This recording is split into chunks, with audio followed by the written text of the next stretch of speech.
Now I'm going to go back to making these types of videos. I finally, after long thought, had figured a perfect analogy to the concept of playing along to a metronome or a click track as a drummer who's dropping discrete beats. Remember, if you're playing along to a click track and you have pretty good time, let's say it's like, dook, dook, you know, if you're playing like, da, da, da, you can get a little ahead or behind because it's relative. People really don't know. There is a, because music, you know, we've always heard, we've never necessarily over the millennia have heard music as it's been like, chicka, chicka, chicka, chicka, chicka, chicka, chicka, you know what I'm saying? But my point is this. Okay, so imagine a 3-minute song. They do have that app or that thing that used to be online where you could put the song in. You might have been able to even put your song in. It would tell you whether it thought you played with the click or not. There was some sort of a, they probably came up with like a standard deviation of the tempo and then saw how close you strayed from it, right? I think, which is what it is.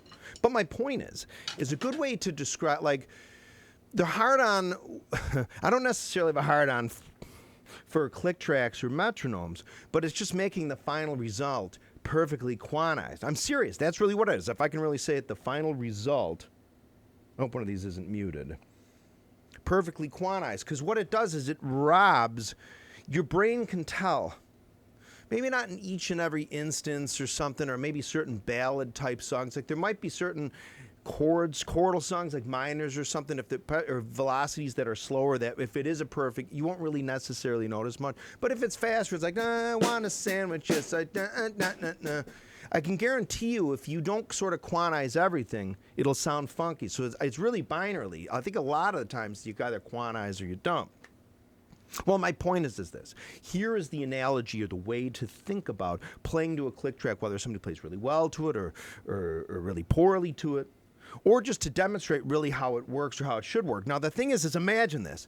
When I was in Colorado several years ago, and I saw that in the mountains, after the snow melted, there weren't skiers. There were a lot of people like us going up the ski lift because it was cool going up there and the view and everything. But there were other people on mountain bikes, man, and they'd be riding pretty hardcore, like across these little bridges and stuff. Now, imagine, here's the thing. Imagine a bridge, okay? Now, I'm talking a bridge where only the bike can fit.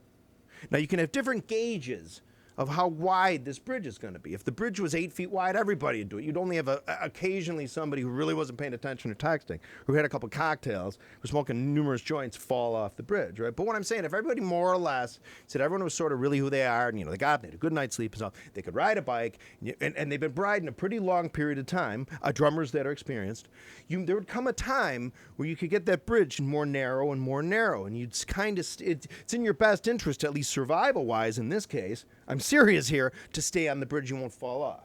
But let's say, okay, again, for cases here, there's mattresses on each side. Everyone's laughing, no one's really going to get hurt. But that's which is really how it is when you play to a click track, because there's not those types of stakes.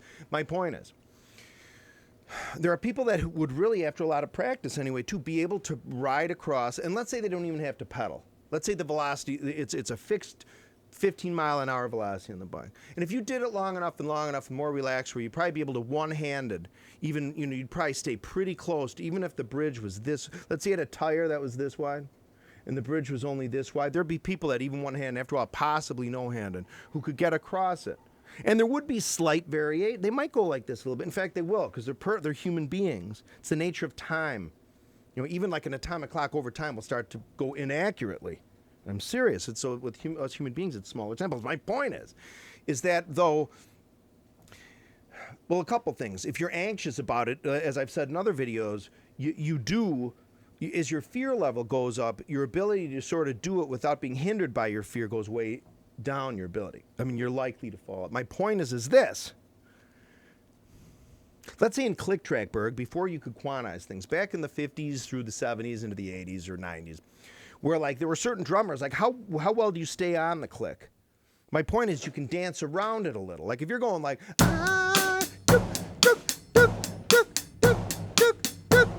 you go into a little fill and you come out, slightly ahead. A really good drummer will be able to stay where they'd be then slightly flamming the click, but they're staying consistent then. If they're staying consistent after that fill with the flam, like and eventually very slightly work their way being right back on top of it, you won't really notice it, but that's still not, it's not quantized.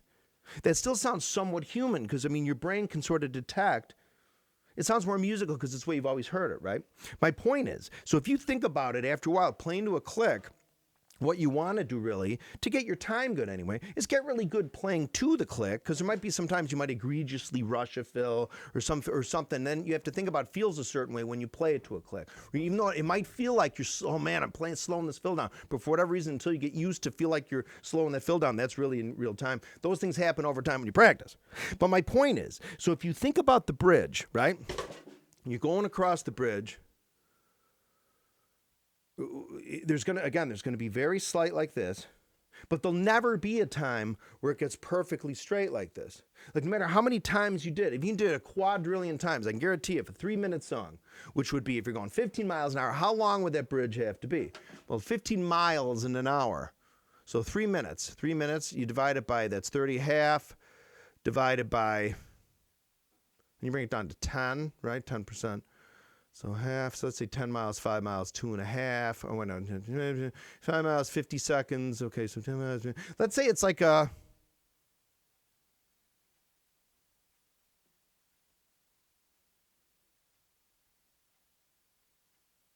mile-long bridge, whatever it is. My point is there's not going to come a time you'll be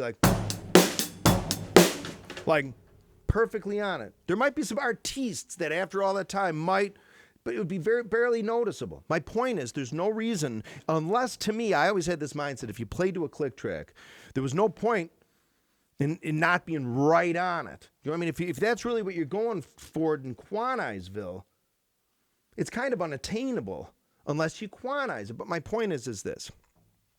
What is my point? That for me, I realize it's easier for me, and this might be for you too, and you have a discrete click track, like a dook, dook, dook. Again, I've said it's easier when you have like non-discrete notes and you can dance around it a little, get a little ahead and a little behind with the melodic instrument, switch with chords. You remember you're not really playing necessarily pokey. It'd be harder to do with pokey things like dun dun dun dun dun dun dun dun meow meow meow. And there'll be little flams.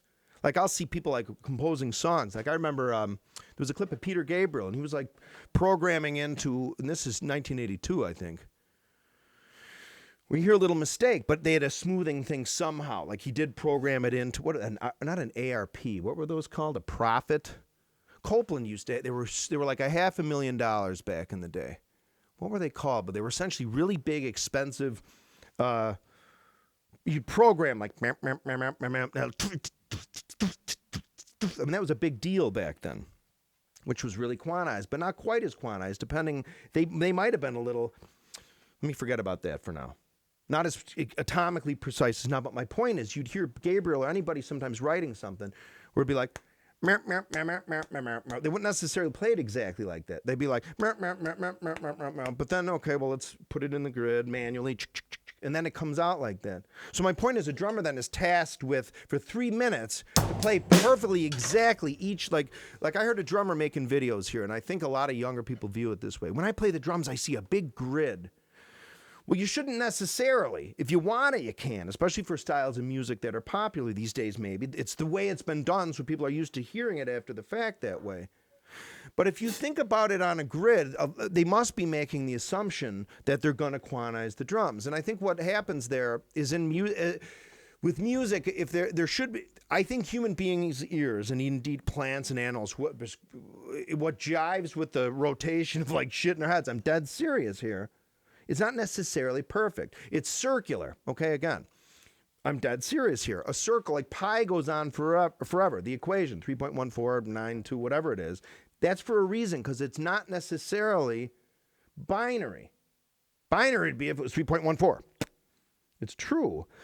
So what I'm saying is in music, because it gets us to an emotional state, I'm getting somewhere there, that experiences we've had, if you've ever been chased by a lion, you've been out for a walk, you're not necessarily out for a walk. If it brings you back when this song, but like Don Henley's Boys of Summer brings me back to 1985, where we were having parties back in the day at my buddy's house. There were a lot of cute girls that finally, at this point in high school, for whatever reason, there were some really kind of tasty girls there. It was a really kind of good feeling, it was sort of like, but my point is so whenever I hear Boys of Summer, I remember these girls. They had sunglasses on. They were really cute. And they were like singing the song like Wayfarers on. Like I'm teleported back to there. But my point is, when you deal with music that way, which I think is possibly in your amygdala, and your prefrontal cortex or whatever, the fact that playing it exactly perfectly isn't necessarily bad. It might just not sound as emotive, but also putting the drummer or any musician through that they feel like they have to play exactly on it. So my point is this. You can, of course, dance around it. I mean, there's a lot of recordings in the past that are on click tracks where they might not necessarily sound like they're on a click track because they might get off it for a little while and then slightly get like a little off the beat and on. And sometimes they might totally abandon it for a while and then they eventually come back to it. Like there are some Police songs that are like that. Some off Zenyatta Mandata, which I've heard interviews where Copeland himself has said, well, you know, that song on there or that song on there might have been a drum loop. He'd play along to usually the drum machine that Sting used, which was called Charlie or something like. And real fast, you can hear demos of Sting for even stuff off Ghost in the Machine and even off Synchronicity, where he'd write these songs along to Dennis. I think it was Dennis, the drum machine. I swear to God. So Copeland sort of like overdubbed. But anyway, even Copeland himself thought some of these things were loops. But when I listened, not Man in a Suitcase or Voices in My Head. What's the other one? I'd invite you back to my place. Oh, it's Man in a Suitcase. But hang on, bear with me. Bombs Away, I think. Okay, now I know Bombs Away was based on something like Susie and the Banshees. That Copeland sped up or slowed down or something. They played a song to. That's Copeland's song, by the way. But there's points in there where he's like right on the click. Well, I mean, there's a consistent tempo for like 40 seconds. But then he's off, but pretty drastically off. Now, that just might mean he's doing that totally on purpose. There was no click. Nonetheless, it's human. When you hear it back, it doesn't sound effed up. But also, he might have been playing to Dennis, the drum machine, but then, you know, whatever, and just came back on it in the verses or choruses in there. I'm serious. So my point is, so what I realized with where the hell is my Tama rhythm watch? Oh, it's over there. I don't know if you can see it, but it's over there. I've been watching it in addition to hearing it. See, what happens with me, and this may happen to you, which is the point of this whole video, is sometimes there's a hyper concentration on the click pulse proper. Obviously, a lot of people might say, well, Terry, you can rectify a lot of that by instead of having tuk, tuk, tuk, tuk, you can have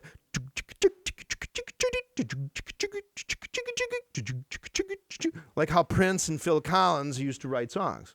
I mean, you can hear right off the bat, you can tell they write a song to a drum machine and maybe end up leaving the exact, like Man on a Corner. I guarantee you, Phil Collins wrote that and then just left it in.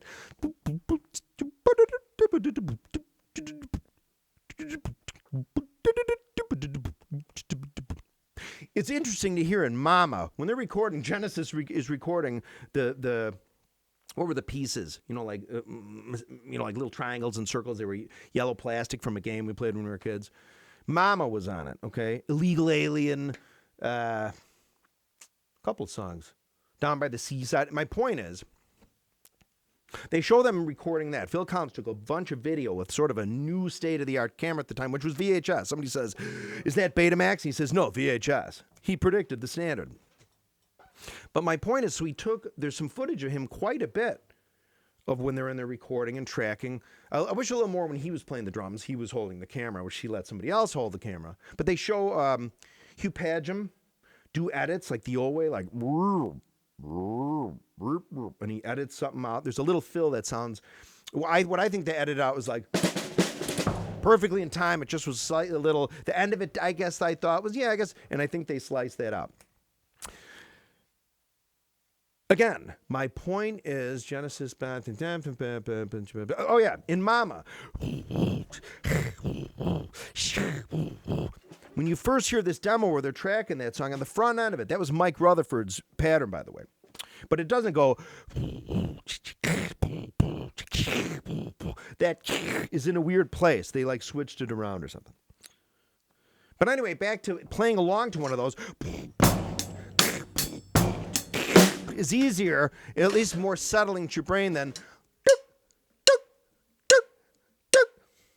But so my point is, well, I guess I could play along to pre-recorded things like that, like and I did when I was in the studio recording my record, Terry Keating Greatest Hits, which I didn't like how it turned out because what ended up happening is that stuff I did, the basic tracks.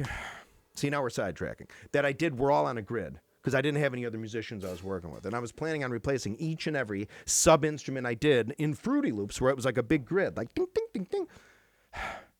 But I ended up keeping a lot of that and had my friend Chris come in and play some guitar. My friend Jason come in and play some bass. I had hash come in, play some bass, and then pretty much that was it. But what happened sometimes, there was a song or two where I did quantize the drums. Now, what songs did I quantized all the way through the song In My Heart.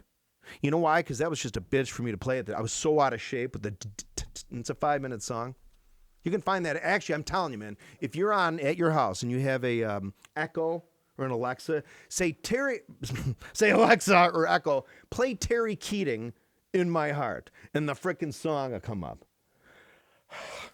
Shing!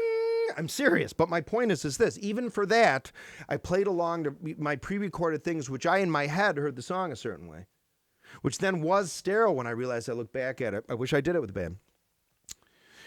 So my point is I don't want to quantize. See, I don't want to quantize. I never wanted to quantize, but I just thought it would make it more palatable to the ear of people who heard my individual music. Terry King Greatest Hits, 2011. There's the plug. But at least just to work on stuff for my timer, if there's a song or two I want to do to a click, I have the ability to dance around it a little, I think. So you might not hear it because it's not going to be coming through there. At some point, I will make it come through there. But the visual on that timer rhythm watch, those things have been around like 20 years now. At least 25 possibly. There is the light. Again, to younger people today, they're looking at me like, dude, what cave been living on? There's been lights forever. But I didn't realize that the light really helps. And if I hear the click slightly, but I see the light, like there'll be times I'll be playing for like a minute and a half, I'm right on it because I'm not thinking about, is the click there? Is the click there? Is the click there? And a lot of people really might have that. So the point of this video is to instead, what happens is in our anxiety, we really think of things when we get sort of nervous about it slightly, our fear mechanism gets into play. I can't speak for anybody else, but for me, when I'm playing the drums, it's like the fear needs a little room in my brain. I'm dead serious here. This is a fact. You can read this in books. It surrenders some artistic or some front-end control that I'm mindfully doing. I think the C factor gets muscled up by the X factor, which is your primordial brain. I'm dead serious here. This is true. And it defeats the purpose. You go into it like being nervous about it or trying to hyperanalyze anything. It is the observer. The act of observing disturbs the observed in the sense that you are kind of if you think about the click track in an anxious way, it's like something you better be on. And you're like, oh, well, there it is. And some people might not even notice that. There was a record I did with the band years ago. The first time I ever went to a studio. And the thing is, I'm telling you, I'm ADD. I do not, people always say cocaine or whatever. I've never done cocaine in the past 20 years. I shouldn't even say that, but that's true. I haven't. But back in high school, there was a time, 2 dances, and they were at St. Ignatius. And those folks had a lot of cash. But I get really excited about this. This is something I'm really interested in. Oh, here's my wife's birthday present. I gotta hide this. See, she won't see this down here. She's coming up, so I gotta put that over there. So my point is there was a record we did where at the time we did use and it was dropped on us literally the day we did the drums. I did like a take of every song, maybe 2, and they kept it. Now we listen back to it and I'm like, oh my God. But you could hear me push and pull like I was trying to save my life to stay in on this. Getting back to the analogy of the bridge.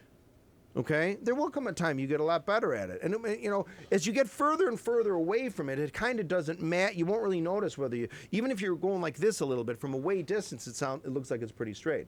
I think that sometimes if you play along to a something real slow, even if you get off a little bit, but if you speed it up, let's say from 80 beats per minute to 130, you're much less. It'll sound a lot more straight. Okay, so my point is, for me, I use a visual thing now, not a practice, just to practice, I do. But not when I'm recording the final stuff, because I do feel that pretty soon the whole it's going to be people are going to start examining the logic. It's used as a tool if you want to go in and get something to get it on the grid, if you're going to quantize them. Again, maybe some people really do play to a click well, especially for certain types of songs. But ultimately, I think people should rely now on their natural music ability to keep a nice time, which they can augment and work on via the timer rhythm watch or whatever frickin' metronome you want to get. But where the hell was this going?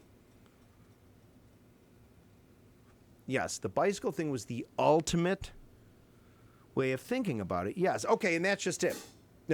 So imagine you get a little tired, it's the same plane to the click. But again, the point is even jumping to that analogy of being on Like a little bridge when you're on a bike to stay on. That's what it is. How I've always viewed it in my anxious state to play to a click. You don't even have to even think about it that way at all. Okay, like what I'm doing here to help break up like that sort of feeling like I gotta be right on the click. I'm viewing it, which is relaxing me, more visual. I'm fighting the urge to be like what I'll normally do is be like, like I'll play a little ahead or behind it, so I can hear where it is, sort of behind me, sort of. But you can also make it on the upbeat, so instead of you can go. Hang on a second. So,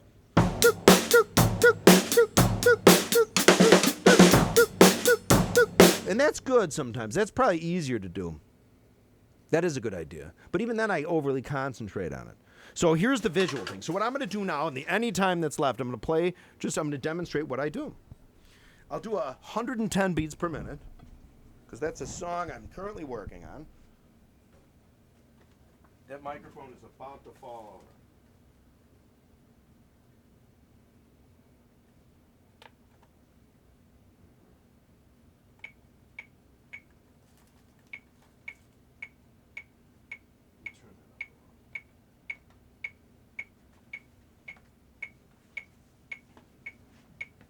So I hear it, especially when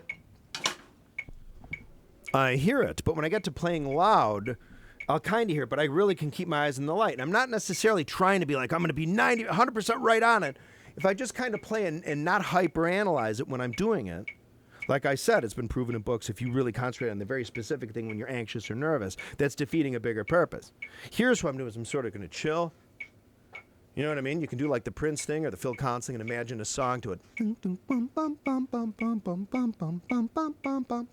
Dead serious here, yes, da da da. This really works, you gotta try it.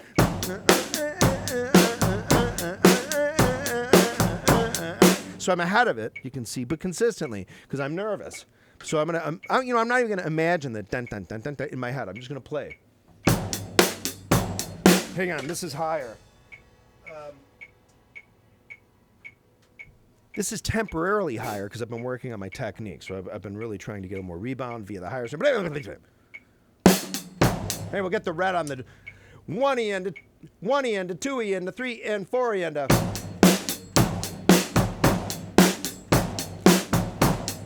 So what I got to do right now, the act of disturbing is observing the disturbed. Hang on. The act of observing is disturbing the observed. So what I'm going to do is just watch that light. And I'm not even really looking right at it. I'm trying to physically relax. I moved a little behind it because I want to hear it. But what I'm going to do is after a second here, when I get comfortable, when I feel like there's not like 100 people standing there watching me, and I'm going to look, well, let me just shut the hell up. People always say, shut up, so here it is.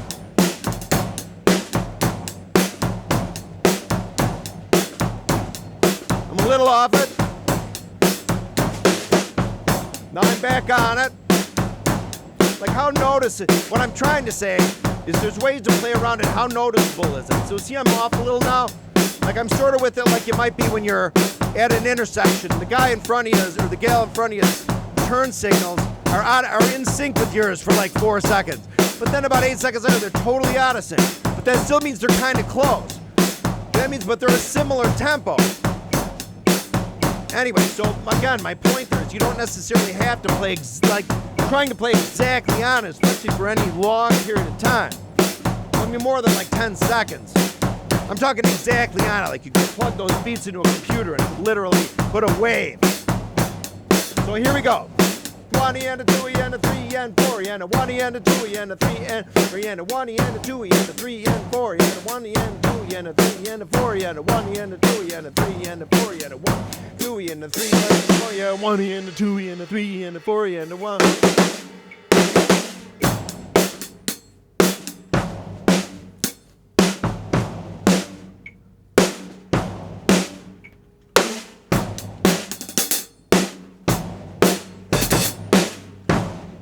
So that's what I've been doing. Oh my God, you know what the funny thing is? I gotta say this real fast. Let me turn off this metronome.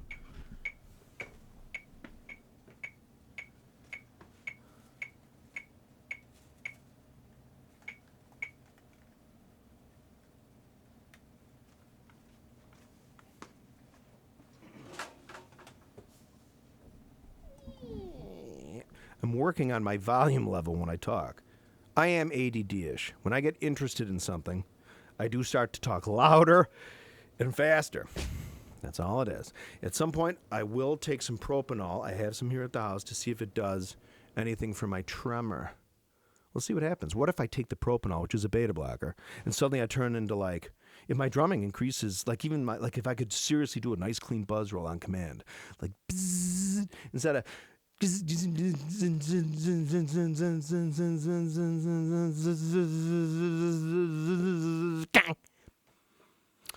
Thank you for watching. Please see my 888 other videos. I have 888 public videos. If you search Bonzolium, type in Bonzolium, Moby Dick, Bonzolium, When the Levee Breaks, Bonzolium, Sultans of Swing, Bonzolium, bass drum work, Bonzolium, snare drum tuning. Videos will come up. Anyway, again, thank you sincerely to my subscribers. And thanks to Noel St. John. He took pictures of me when we were doing the clinic, when I was fully dressed in front of 90 people. No, but he took these really cool pictures like you'd see in a magazine, man. I look like I'm pretty sort of big deal-y, kind of. Like he really, like the pictures are sort of like what you'd see in Life or something like. Like there's some of those, they're very vivid. So I bought some prints. Wow. Anyway, thank you too. I really appreciate it. And to everybody else, of course, the guys at Drum Etc. for the clinic I did now 2 years ago. The guys out at Mike's Drum Shop out in Lombard or Villa Park. Those guys are great on St. Charles Road.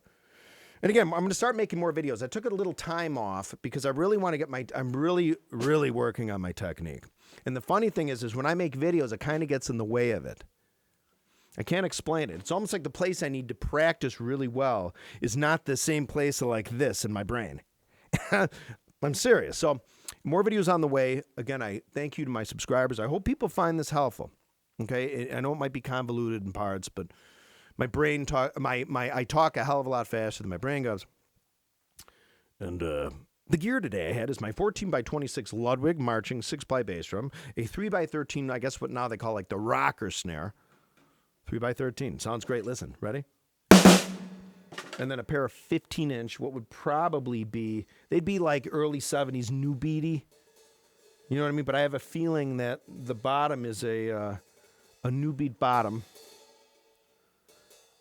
Like one of the early new beat bottoms. Not necessarily that heavy. I think it's like, well, it might be 1,400 grams. And then the top's like 1,280 grams. They're almost like a 15-inch version of Copeland's hi-hats from the first 3 records.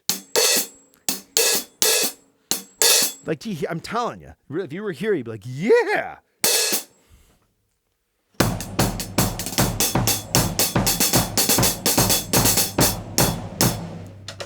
So thank you for watching. More videos on the way. Please subscribe if you haven't. People say hit some kind of a bell thing or whatever. You don't have to do that. But more videos on the way. Thank you so much. Keep your eyes peeled for that camera better be working. There's a little door open on the bottom. That battery better be in there. But George and I, we're going to put another live chat out, more videos. We're going to have my friend Ryan in the videos, too. Ryan is a great drummer from this neck of the woods. I've known him for 20... There's a funny story how I met Ryan. I don't think I have time here to explain. Oh, I might as well. That camera might be up, but let me give it a whirl.